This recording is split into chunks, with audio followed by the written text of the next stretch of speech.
Hi from me, Bernie B in Hamilton. In today's video, I'm going to show you how we can paint concrete paving, concrete courtyard, and old concrete stoop walkways using roof paint in Hamilton's premium exterior tray set.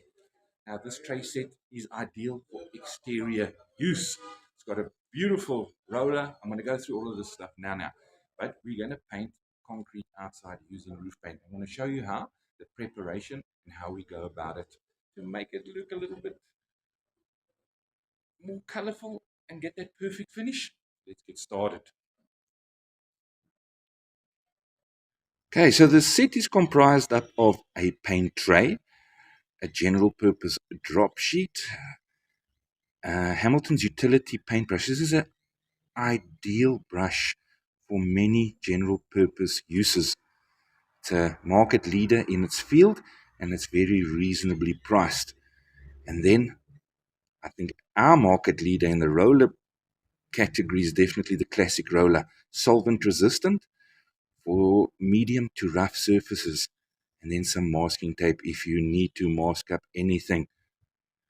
Now, as we can see, this concrete surface is not smooth. It's got bumps and grooves. So that classic roller is going to be perfect for the application of the roof paint. But first, the preparation. Okay, you know how things get untidy very quickly with clutter, things left piled up in corners. So half the job is really to clean up all the clutter. Once that's done, I'm then going to broom the floor, just a general soft broom, just to get the dust off firstly. And then off that we'll give a good wash. Well, I hope you're enjoying this video. If you do, please like and subscribe to our channel. We'd really appreciate it.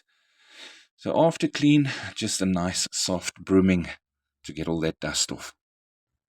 For general purpose clean, sugar soap's ideal. Mix it with warmish water and it will clean dust, dirt, grime. Spirits of salt on the other end is an aggressive acid cleaner if you really need to really get the floors spotlessly clean and etch it. Then just use one of these two, and a mop and a platform broom, a hard platform broom is ideal. So let's get cleaning.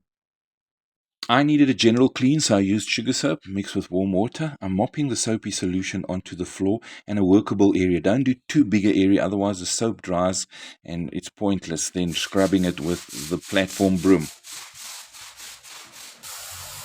Now time for a good rinse with a hose pipe, get all that soapy residue off. Once we got all the soapy residue off, we're just going to allow this floor to dry. You can help it drying by mopping up all the excess water afterwards, or you can let it dry on its own. And I'd say let it dry overnight. Make sure it's completely dry before we paint it with the roof paint. I would say this area looks a lot better, cleaner, tidier. So we're just going to let it dry before we apply our roof paint with a classic roller. I'm taking my 5 litre of roof paint. I'm splitting it in two because I'm thinning the first coat with some clean water to aid penetration into the floor that I'm painting. You can go up to 20%, no problem.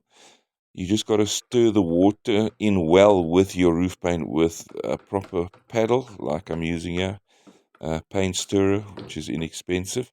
And I'm using the utility brush, which is part of the set, the premium exterior tray set. And I'm cutting in where the roller's not going to go. So along the corners of the wall, around this manhole cover, etc.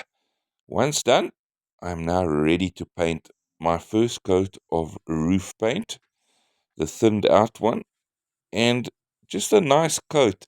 Don't be too heavy on the application. Just load your roller in the tray. So pour your paint into the tray and then load your roller and just spread it out onto the floor.